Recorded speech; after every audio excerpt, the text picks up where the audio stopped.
everybody. I'm Karen Hartglass, and you are listening to It's All About Food.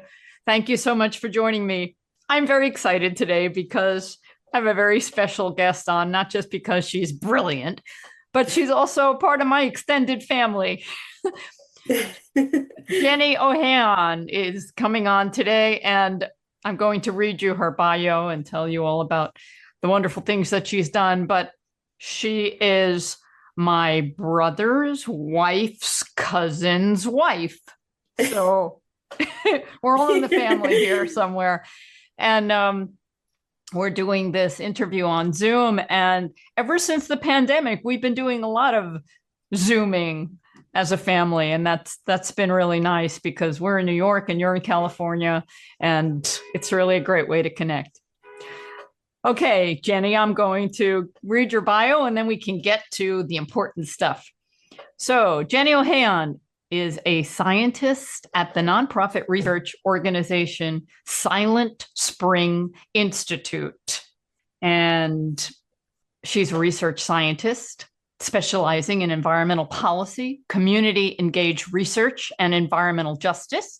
She is currently working on projects to report back to study participants and community partners in the United States and Chile their exposures to endocrine disrupting chemicals. She also researches the emergence of scientific and activist concerns around industrial chemicals with Northeastern's PFAS lab and in collaboration with co-investigators at the University of California, Berkeley, is evaluating the effectiveness of California-based legislation that aims to reduce or eliminate exposures to toxic substances. With the support of the Massachusetts Toxic Use Reduction Institute, she recently partnered with high schools across the state to translate environmental health research into hands-on curriculum that helps students reduce toxic exposure. She works with the Environmental Data and Governance Initiative, a network formed to address threats to federal environmental policy and data to track changes to EPA structure and science production. And Dr. Ohayon completed her PhD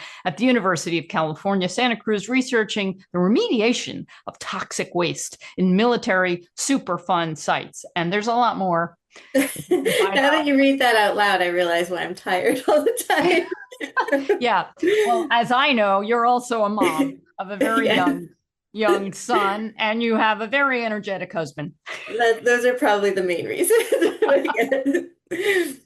So what I wanted to talk about specifically, and we can, if we have time, talk about more things, is recently there was an article that came out in Scientific American. Congratulations.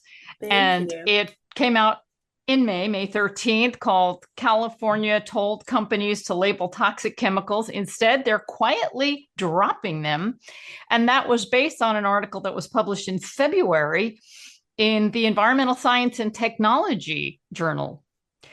So congratulations to both of them. And I was hoping that we could talk a little bit about this work that you've done. Sure. So before we get into that article, can you tell me a little bit about Silent Spring Institute?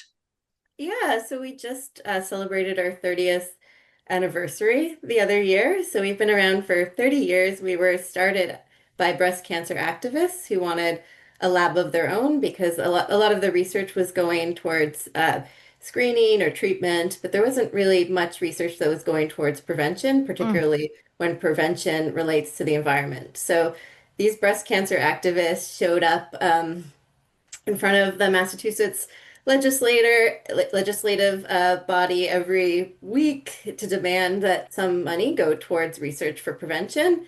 And they ended up winning $1 million a year, which was then used to establish our institute. So we really owe our founding to these breast cancer activists, but over the years we have expanded more to links between the environment and a variety of different diseases, so not just breast cancer.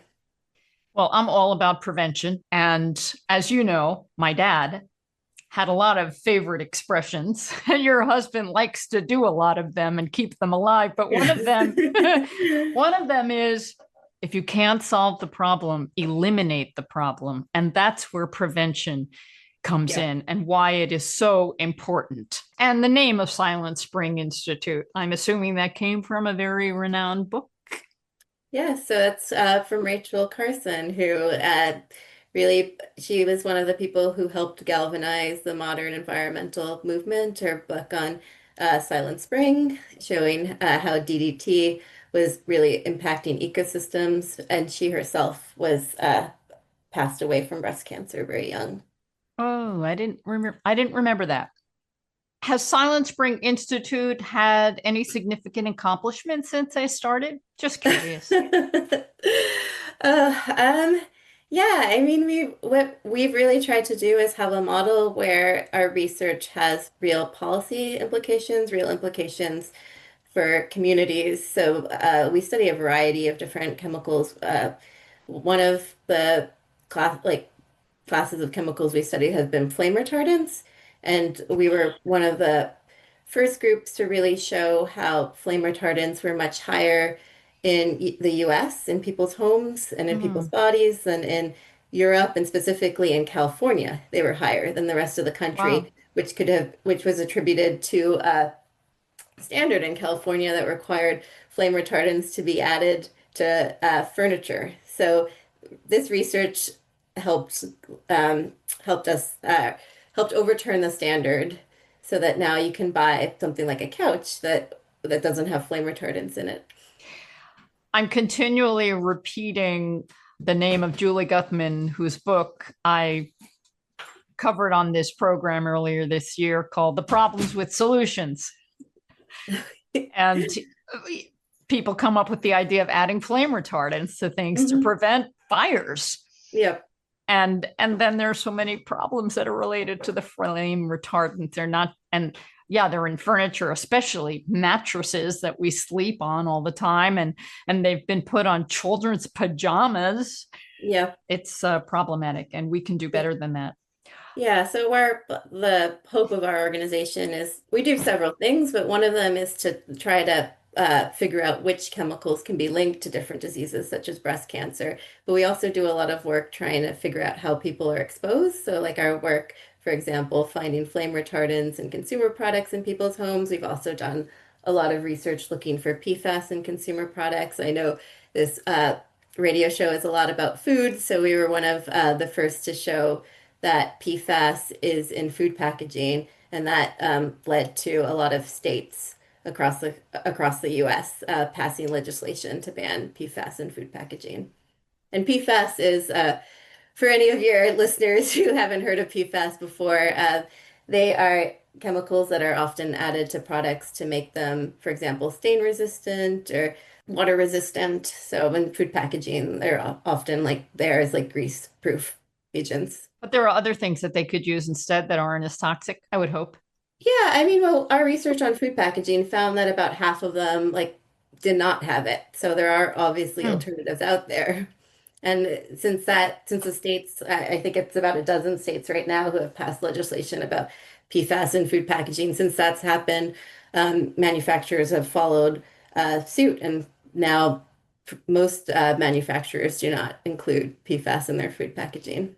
That's great. So let's talk about why that is. So you, in this article in Scientific American that was based on what was published in the Environmental Science and Technology, you did a study, and it was based on California's Proposition 65. Now, I know when I see a fine print on products that say, based on California's Proposition 65, this product contains bad things. Yep.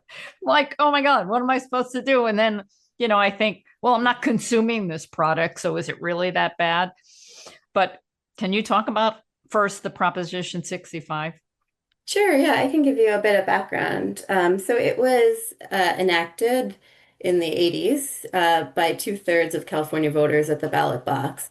And what it really reflected was public frustration with government inaction on regulating toxic chemicals.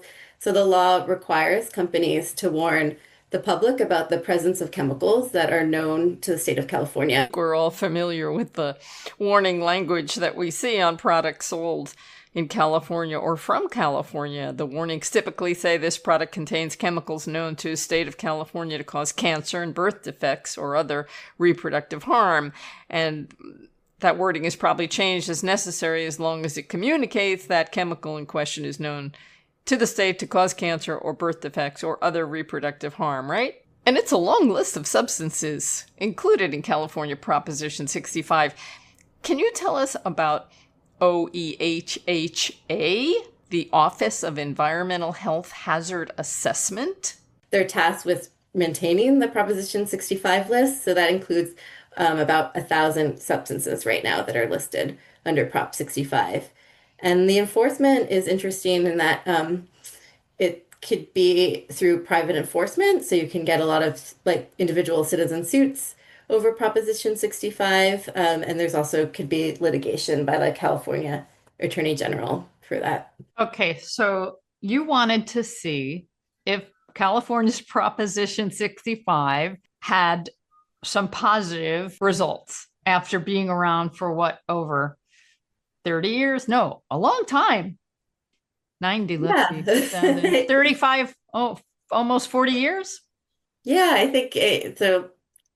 Doing the math off the top of my head, it's under 40 years. So Yep. I think it was passed in 87. Yeah. So is it good? Yeah. Well, I mean, Proposition 65 has been the subject of a lot of attacks over the years. So the surrounding narrative before we were going into this work, and this is from the industry, this is from media, from all sides of the political spectrum, is that the Prop 65 warnings are everywhere in California. Californians are immune to them. Like in the media articles I've read, Prop 65 being critiqued as leaving California, and this is a quote, overwarned, underinformed. You hear these stories about people, just waiting on the tarmac for an airplane and or for their plane to take off and seeing these signs. So you hear these stories about all the time about people seeing these signs and probably being immune. And there be cases where you can't really do anything about it. So, for example, like when you're picking up your car in the garage, you can maybe drive less or move away from gas-powered vehicles or, spend less time in the garage. But in general, like these publicly posted notices in garages and airports and other places, like they might be the most visible instances of Prop 65, but I would say they really aren't the most effective. So as I mentioned, Prop 65 applies to thousands of chemicals. These are chemicals found in consumer products we bring into our home, in our body. We buy, they're in products that we buy for our children. And what we found is that that companies don't want to label their product as containing an ingredient that can cause cancer or reproductive harm. So, like an interesting thing is the warnings may be aimed at consumers, but what we found in our research is they might actually be much more impactful for the businesses themselves. So, like the threat of having to warn, the potential liability for not warning, that might be really the engine that's driving the move away from toxics. And that was like a piece of the story that really wasn't being picked up by just all the focus on the warnings themselves. Yeah, it's like it's easier for them to get the toxic ingredient out than face the consequences of having a label on their product.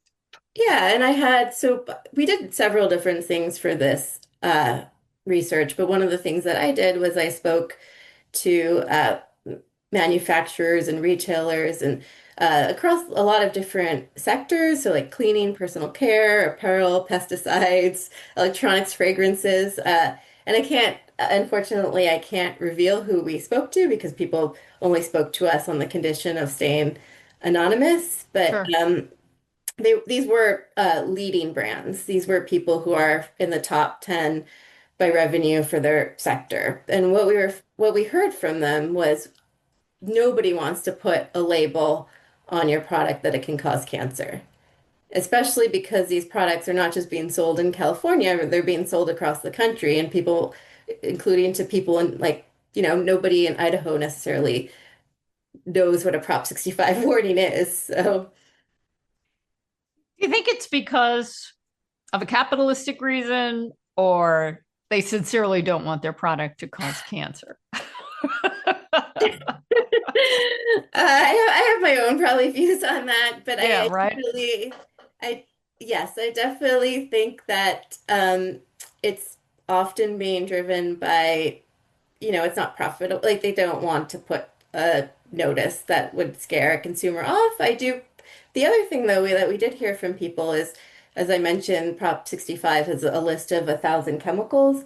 And companies who actually do want to create safer products are looking towards this list as Hmm. informative for what chemicals to avoid. So it's what we call in research like a authoritative list for these companies about what they should restrict in their products. So in that case, for companies who are trying to create safer products, is a useful list. Well, it's interesting that there's been a positive result from California's Proposition 65 because ultimately, if I was running the world, You should. I'd vote Karen for thank president. you, I wouldn't allow any of these toxic chemicals in any product, period, boom. And we would have uh, an agency that reviewed all the products and made sure people were complying to the regulations. But we don't have that. Yep. And so, at the very minimum, we have this transparency where they have to say if bad ingredients are in their product. And fortunately, to some extent, it's working. Yeah, and that's a really great point that you pick up on. Like, the best thing to do is to ban the worst actors outright, and that's not happening. So there is other legislation that outright bans or restricts chemicals. So, for example, like I mentioned, that we've seen a lot of states in recent years restrict a large class of chemicals called PFAS in certain different types of products, like children's products or food packaging. Um, and Prop 65 definitely doesn't replace these laws, but it really is a good complement in that it addresses such a large number of chemicals and isn't product specific. And I in the absence of like a larger ban of these chemicals, it does seem to be making a difference. And Well, when California passed this in 1986 and then it became law in 87, I think it definitely demonstrates that people want safe products. hmm And also, people don't want to have to investigate on their own if products for their babies and their children and their families are safe. They just want to know they are. yeah. And it can be very frustrating. So I suppose this Proposition 65 is good, but like you said, a lot of people, especially in California, kind of come to ignore the labeling because it's so inconvenient. And some of it may be, I don't know, overkill, or there's not much you can do in a parking lot or something. Yeah, we Yeah. know the air is polluted. Are we supposed to walk around with these gas masks when we're Yeah. in parking lots? It's just kind of crazy. People want clean air, they want clean water, they want clean food, they want clean products. And it's really difficult to get the government to pass regulation to make our products safe. It's frustrating. And so Yeah. we need nonprofits like yourself. And we've seen over time, occasionally an influencer, a blogger, or somebody will come out and focus on a particular product and get everybody outraged, like, oh my God, we don't want this. And then businesses will respond. Yeah, I mean, there's definitely been some self-reflection in the environmental movement about like just the focus on a specific chemical or a specific product. Like we saw that with BPA, where there was a big focus on BPA for the companies moved away from it, but there's other phenols that it was replaced with. So Exactly. That always happens. yeah, so there's definitely, I think, a lot of more intention about trying to get these bills that are more encompassing past. I think you noted in your article about the EU, the European Union, and how they're doing a better job in some ways banning certain toxic chemicals that we're not banning. Yeah, there are definitely chemicals in the EU that are restricted there that we still are not restricted or under like are not as regulated here. So we Yeah. found, for example, and this is not related to our Prop 65 study, but we one of the things we've really been looking at over the years is hair care products used by Black women and children, and we found that hair relaxers that were marketed to children contain some of the highest levels of chemicals that are banned in the EU. Wow. And what are they for, these hair relaxers? Just for like straightening hair. Okay. Children need that. Yeah. Yeah, right.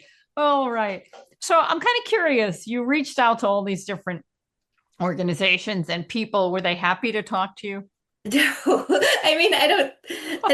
I would hope that nobody was unhappy to talk to me, but trying to get businesses to talk about, the behind the scenes, their product formulations, their response to policies, all of that is very difficult. So, which is why all the businesses who spoke to us are anonymous. I had to sign like a NDA, non-disclosure Sure. agreement for like a couple of them. So.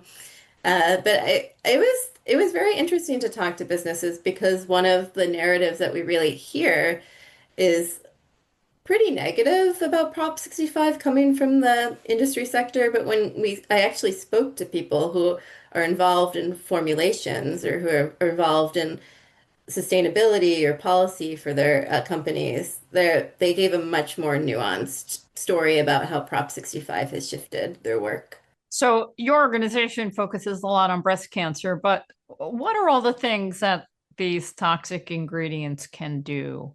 Specifically, you call them PFAS, PFAS?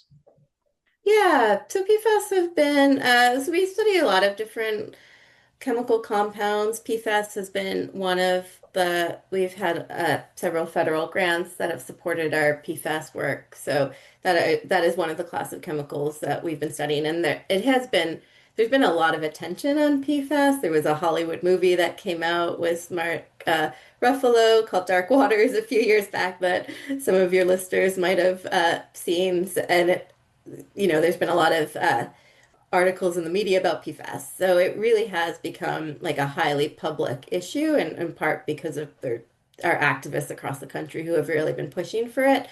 But we have been studying PFAS from the perspective of where we can find them, how they move through the environment. But the health effects have been studied more extensively by other groups. We are starting to look a little bit at immune toxicity of PFAS, but other researchers have found PFAS linked to a variety of cancers, kidney issues, thyroid issues. So there is quite a broad range of health impacts that are associated with PFAS. With respect to the movie you've just mentioned, Dark Waters, I remember when the actual story came out in the New York Times. Yep.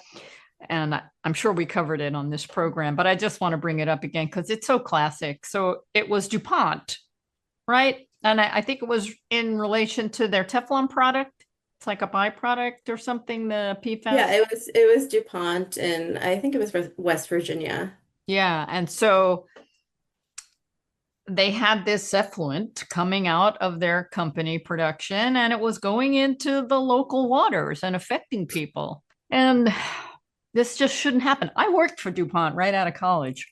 Oh, I had forgotten about that connection.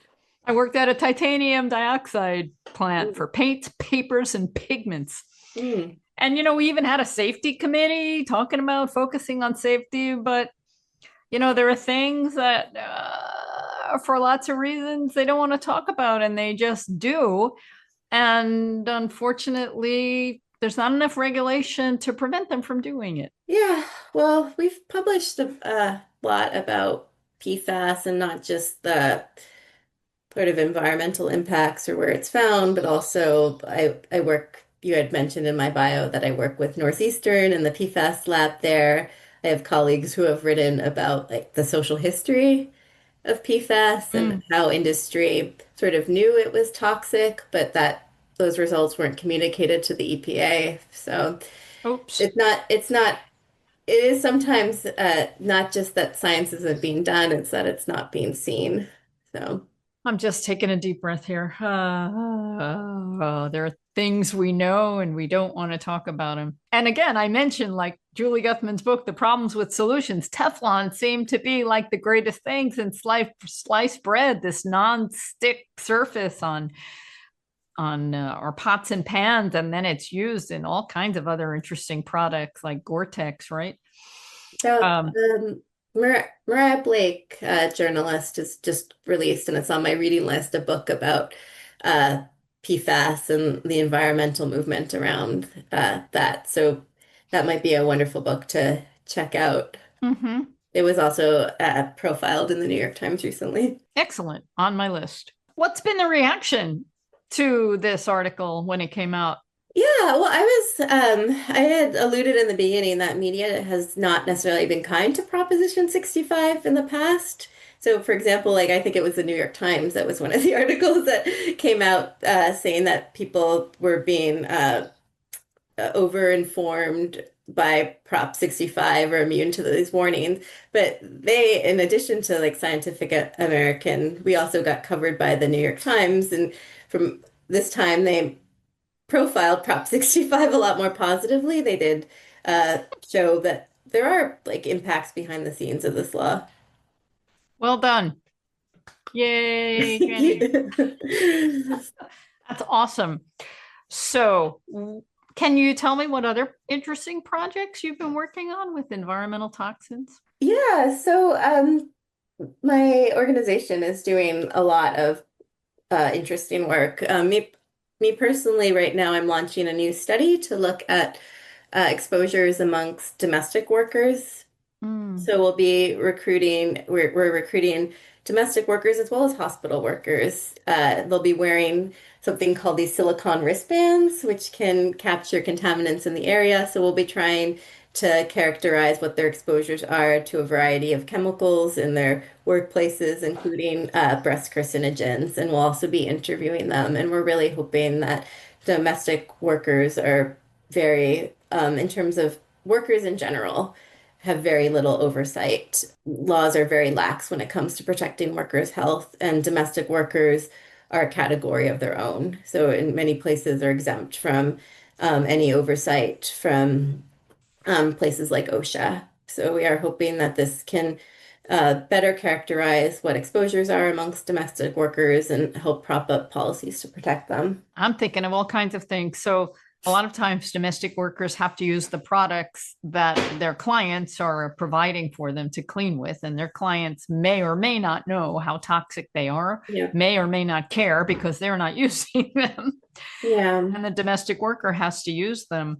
I know when I clean, and I use baking soda, vinegar, and water, and maybe some essential oil like lavender to make things smell nice. Yep, you're the same with me. That's me. I use a lot of soap and water and vinegar around my house because people will often ask me, like working at a environmental health institute, does it make your life harder? And I actually feel like my routines are much more simplified. I don't have like five different cleaners for like a toilet and a window and so forth. I'm just Exactly. simplifying routines we found in beauty and cleaning really does help lower exposures. And it saves space in the house. You don't need to have 20 different products. But Yeah. that's what capitalism is about. Capitalism is about creating new products, value added with specific needs, and creating a need that we didn't know we had. Baking soda, vinegar, soap, and water. Pretty Yeah. basic stuff, right? That's my And public service announcement today. and then in hospitals, I imagine it's more complicated because we're so concerned about germs. And that's where more toxic chemicals will be used. And I'm not sure if they're entirely necessary. So, do you know what's really needed in a hospital that we need to keep things sterile and clean, but also don't affect the people that are doing the cleaning? Yeah, I mean, this is a new project for me, and this is one of the things that we're sort of embarking on looking at. So we have, my organization has had a multi-year study looking at nurses and what they're being exposed to, because they're being exposed to all types of disinfectants, medications, and so forth. But right now, we'll be starting a study that looks at custodians or cleaners in hospitals, as well Mm-hmm. as people who haven't been as studied. So, for example, nursing assistants. But I do know that we'll be doing this work primarily in the University of California, San Francisco, and I do know that they have taken some action to use safer products in the hospitals. I don't like certain smells like artificial perfumes. I know some of them are neurotoxins Yep. where they make us not smell the problem and they're not healthy for us. Can you talk a little bit more about that? I don't know if you're Yeah, so I'll do a little shout out to Silent Spring Institute has an app called Detox Me, so people oh, can download it from our website, cool. and it has over 270 evidence-based tips for reducing your toxic exposures. And one of the big tips, like sometimes, we just have like tip sheets for people with like top 10 tips. And one of the top tips that we often use is try to reduce your use of fragrance. So look for products that say fragrance free on them because they really can be respiratory irritants. They can be things called endocrine disruptors or disrupt our hormone system in the body, which can lead to all other types of health impacts down the line. So I definitely personally try to avoid fragrances as much as possible. I love essential oils. Are there any problems with essential oils? I mean, there has been some research about, you had mentioned you had lavender oil, and I Yeah, yeah. don't, but there has been some research about lavender oil and tea tree oil maybe being endocrine disruptors. Oh no. I So love them. Maybe I'm gonna have to look that up. I don't know what the most current state of the research is, but I I'm have gonna seen some of that in the past. So okay, because I really rely on tea tree oil for a lot of different things. It's like yeah, you got a problem, put tea tree oil on that. it's a good, yeah, antiseptic. So Hmm. And lavender, I just love the way it smells. I'm gonna have to research that a little more. Okay, do you know of any others that might be endocrine disruptors?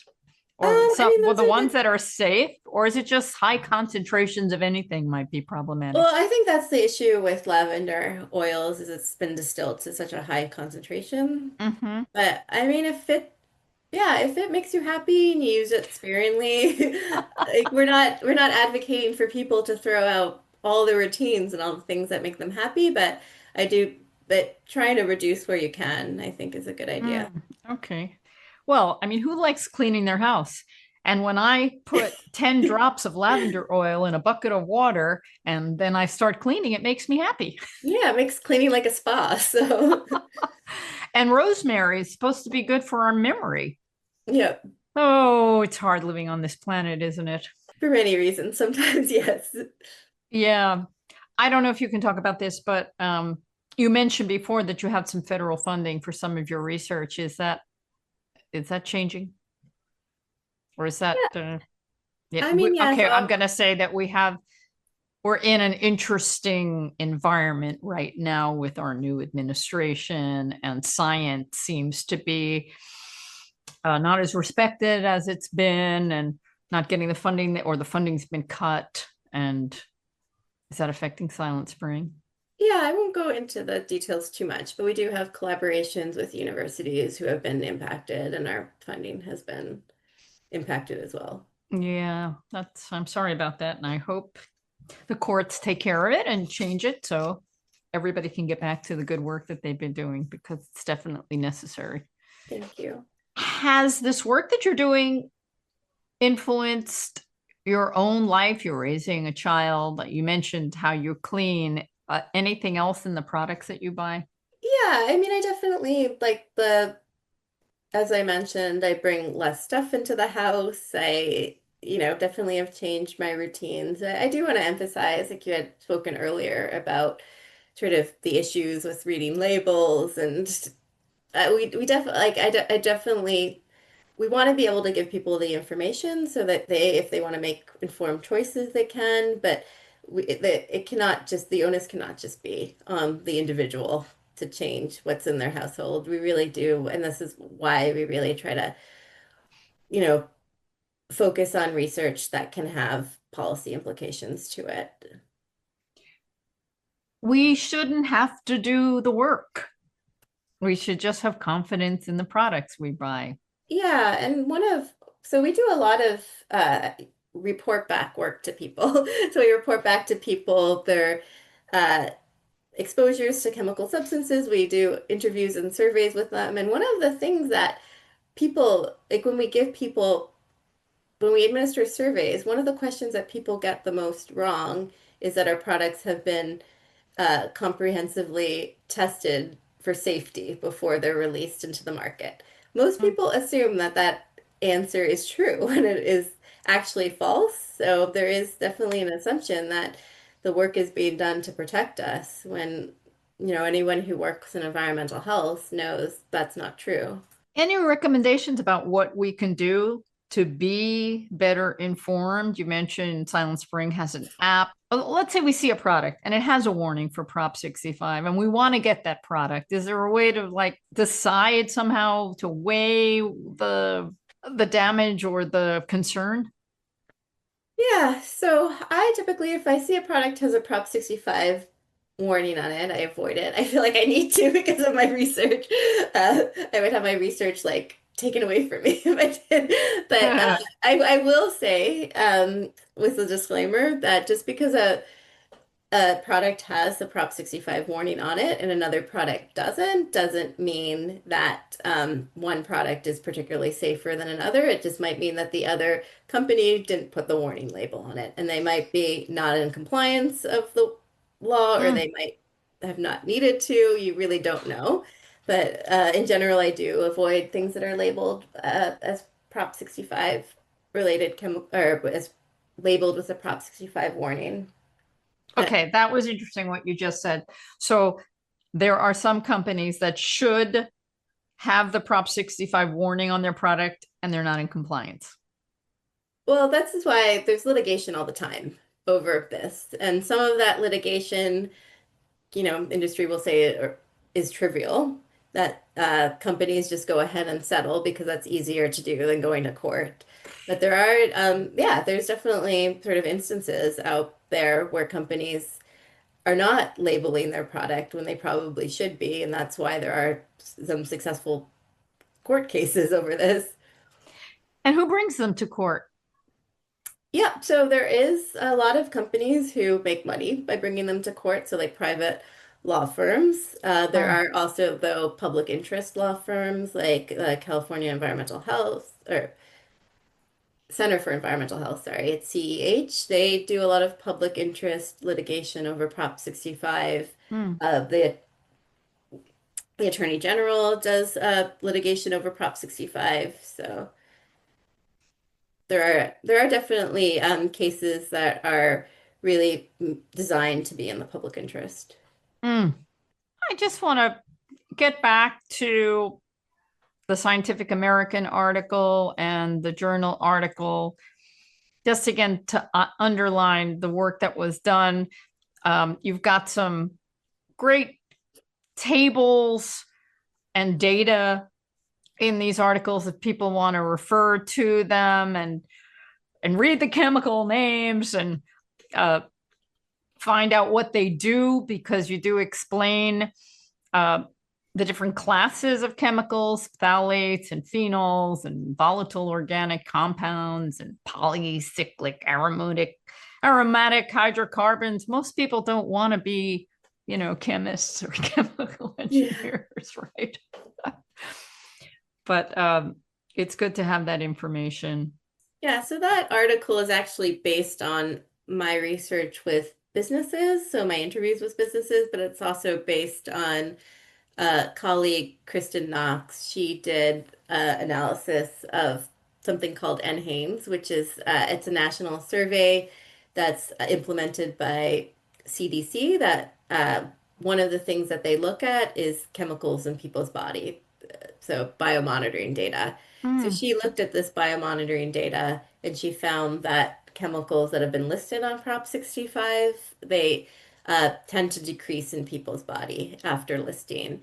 And only a subset of chemicals that are listed on Prop 65 are measured by NHANES. So there's many, you know, there's many Prop 65 chemicals that we can't say anything about just because we don't have the biomonitoring data. But I do think it's noteworthy for the chemicals that we do have biomonitoring data. We often see them going down in people's body if they're listed on Prop 65. And you can't attribute that all to Prop 65. Like there's other things that are going on in the background, like other laws, greater public awareness around some of those chemicals. But it is significant that we are uh, seeing chemicals going down in people's body. And one thing I should say is that chemicals that aren't listed on Prop 65, chemicals that can be a substitute for some of these chemicals that are Mm, listed, she did see like instances, or at least one instance of those going up in people's body. So Prop right. 65 is pretty, it has like a big list of chemicals, like a thousand, but we know there's many, many, many, many more chemicals in commerce that aren't, subject to Prop 65. And we are seeing evidence of um, if they're not subject to a law, they might be substituted out. Do you know when uh, we started testing these NHANES and other chemicals in people so that we have a something to compare to? Yeah, so that's a good question. So I don't know the years like that NHANES started. And not every cycle of NHANES has like each chemical. But uh, her study design did look at chemicals before and after listing. So when the data was there, what for NHANES, they sometimes did have listing before Prop 65 and listing after. So she was able to say something about the change. There were some chemicals where there just wasn't any NHANES data before. So she could Mm, always say, sure. hey, it's listed on Prop 65, and we are seeing that the levels are low And how are they tested? Are they tested in individuals or in our waste product? in individuals. Yeah, So like okay. in urine. Nice. Well, I know we've heard stories about different toxins that are in women's breast milk, for example. Yeah. Some of that was related actually to diet, where you'd get a certain amount of, was it dioxin, that was in women's breast Mhm. milk if there were a meat eater or a vegetarian or a vegan, with it going down based on the more plants they ate and the less animal products they ate. Yeah, so definitely persistent chemicals, so like PCBs too, we found have really can accumulate in breast cancer, or not in In breast breast milk. milk, and then be passed on to like an infant. Yeah. And we want children to be breastfed because that's so important for them to get their immune system built up and probably so many things we don't even know about. Yeah, exactly. So, I mean, for studies that have looked at chemicals in breast milk, there usually isn't the recommendation to stop breastfeeding. So, there's still lots of benefits of breastfeeding. Absolutely. But it's to avoid toxins. Now, I want to say something about chemicals. People hear about chemicals all the time. There are good chemicals and there are bad chemicals. Just because we call something a chemical does not mean it's toxic. And I hear people a lot of times saying, oh, they're chemicals. We are made of chemicals. Water is a chemical. Everything on earth is made of chemicals, just like a public service announcement for chemicals. Well, like industry likes to sometimes paint environmental health researchers and activists with a broad brush of overall chemophobes are all hysterical. But no, we're asking for like safer products, to use safer chemicals, to avoid certain chemistry that like PFAS, which, doesn't necessarily is not always necessary. It does impart, negative, can have negative health impacts. We're just going to wrap up now. And I'm going to ask you what recommendations you make or what Silent Spring recommends, especially for women to avoid risk of cancer and breast cancer and for families to avoid risk. Are there recommendations that you make? Yeah, so I'm definitely happy to direct people towards, we have lots of resources and tip sheets online, and just to give maybe some, I had mentioned for your own home, sometimes avoiding fragrances. So like scented candles, buying fragrance-free cleaning products or personal care products can be positive for PFAS, things like avoiding non-stick pans, using like stainless steel or cast or iron pans can be better. You mentioned candles. Candles can have some bad things in them. Well, I mean, some of the interesting studies that have been done can find, and this is obviously not true for frontline communities that are right next to, an industrial site. This isn't true, but uh, often people's homes, like the air inside their homes, is more contaminated than the air outside their homes, and it's because of the products that we're bringing in to our homes. That's And things like interesting scented because candles. there have been studies that say that maybe I'm getting confused now. The air outside is always cleaner than the air inside, except if you're in a really polluted environment, or fresh Yep. air is always better. Yeah, I mean, one of the recommendations, talking about recommendations we give to people is like open up your windows. And the reason we tell, like not just when you're cooking in gas stoves, but there's also lots of cooking with gas stoves. There's also lots of other, products in our home that can contribute to air pollution. So, Like candles like candles. and the products that we use, and maybe outgassing from furniture that has flame retardants on it, which you mentioned at the beginning of the program. Uh-huh. Yep, everything we put, you had asked, like we had started this show asking about we're not consuming it as it's still bad. I mean, things migrate out of products. They migrate into the air, they migrate into our dust. So things are volatile. Are there ways to measure our homes to test the air if we want to collect some data? Oh, there's definitely lots of research studies going on across the country on that. So in terms of like I know that people can send their water away to be tested for different chemicals or like things like PFAS. Mm-hmm. Um, we've in the past had something called DMAC, which has been a crowdsourced research study where people could buy a kit where they gave a urine sample and we were able to tell them what was in their body. Like we were able Ooh, to tell them for lots of different chemicals. I think we'll be launching that again, like a DMAC part two in the future. Uh, there are, I think, like air purifiers that can sometimes give you readings about what's in your, maybe some handheld monitors, but I don't have any of them, and I'm not like I couldn't give like a suggestion on brand.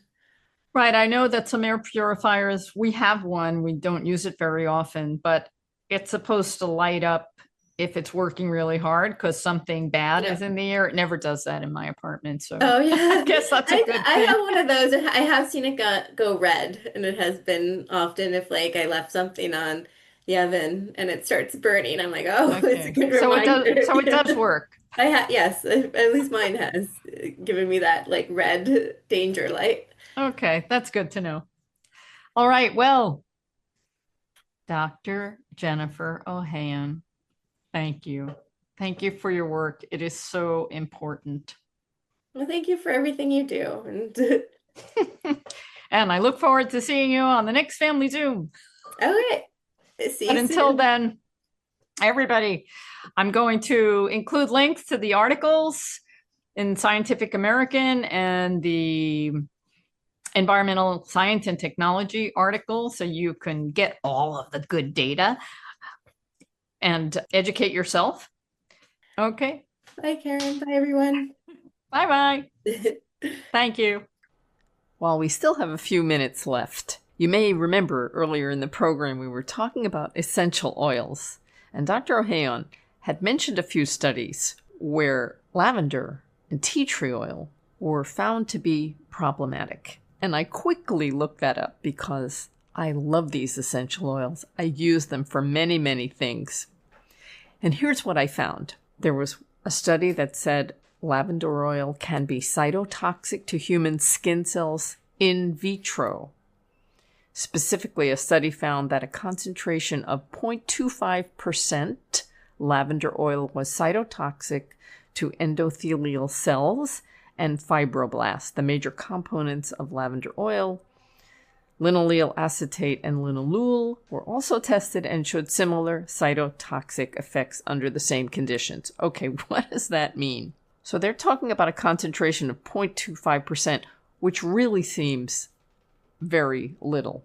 But I did a little calculation, and that is about 12 drops of lavender oil in a cup of water. Now, for some people that use 12 drops of oil in a small amount, that can be too concentrated. I use it for cleaning. I take about 10 drops in a gallon of water, which is much more diluted. I don't put it on my skin. I use it to clean, and I enjoy the fragrance. Now, the study did not highlight more dilute solutions, but frankly, I'm not concerned to use it in the manner that I'm using it.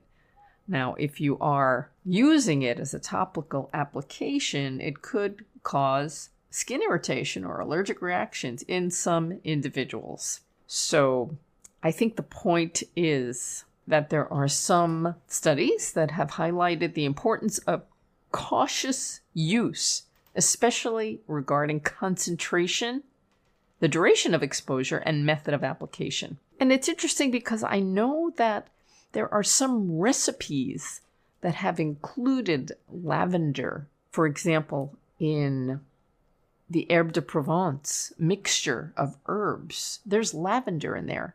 That's not the same as ingesting lavender oil because lavender oil is so concentrated.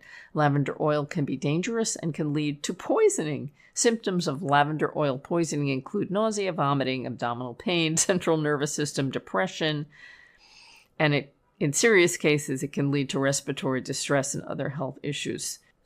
Again, I want to say that lavender oil in very dilute amounts can be used for its therapeutic properties. We just need to be cautious and not use it in high concentrations. And this reminds me of a story of someone who wasn't familiar with lavender oil, found some in a bathroom, put it on her skin, and I guess felt a little burning sensation. And fortunately, nothing serious happened. But the point was, she thought it was some simple body oil and just wanted to try it for fun. We need to be cautious with essential oils. And I love them. I love them because, I hate to use this word, but they seem natural compared to other fragrances that are created in a lab that are filled with neurotoxins and all kinds of synthetic chemicals. And like I said before, there are good chemicals and there are bad chemicals. And just because something comes from nature doesn't mean it's safe, especially when we're not using it in its natural form, because essential oils are processed. They are highly concentrated. If I get some lavender blossoms or dried lavender, that's perfectly safe. There's even, like I mentioned, the lavender leaves in herbe de Provence. Now let's move on to tea tree oil, because that was also mentioned in one of the studies that Dr. Ohayon was referring to. So tea tree oil, as you probably know, it's widely used for its antimicrobial and anti-inflammatory properties, but it can be toxic under certain conditions, particularly when ingested or applied improperly. Now, I'm thinking there's tea tree oil in toothpaste. Now, we don't want to eat our toothpaste. In some toothpaste, not all, just the quote, natural ones may have some tea tree oil in it. We don't want to eat our toothpaste, but we can accidentally consume a little of it. But I believe that it's in such small quantities that it's not going to be a problem, but we need to be mindful. In one study, it says tea tree oil is highly toxic if swallowed. Even small amounts can lead to serious health issues, including confusion and disorientation, loss of muscle coordination, drowsiness or coma, vomiting and diarrhea, hallucinations, decreased consciousness, There was a case study reported that a 4-year-old boy who ingested a small amount of tea tree oil became unresponsive, highlighting the potential severity of ingestion, especially in children. While topical application is generally safer, undiluted tea tree oil can cause skin irritation, allergic contact dermatitis, burning and redness, drying and scaling. The risk of skin reactions increases if the oil has oxidized due to exposure to light or air. I will admit, I have used undiluted tea tree oil on my skin without any problems. But I'm going to be a little more mindful in the future knowing about these studies. And although we didn't mention it, I wanted to bring up oregano oil. It's another one that is known for its antimicrobial action. I had a friend recently mention that she had a naturopath that recommended it for her gums because she had a problem with root canal and there was some kind of swelling on her gums. And again, the anti-inflammatory effects of oregano oil can reduce gum swelling and discomfort, but you have to be careful. The recommendation is a diluted topical application. 1 to 2 drops of oregano oil with a teaspoon of a carrier oil like coconut or olive oil. And you can gently massage that onto the gums, or in a mouth rinse, 1 to 2 drops to a glass of warm water and swish for 30 seconds and then spit out. Some people may use oregano oil in oil pulling. I'm not a fan of oil pulling after I read some of the studies, and I can link them to this post from Dr. Michael Greger. Well, that wraps up another program of It's All About Food. Thank you for joining me. Everyone, have a delicious week.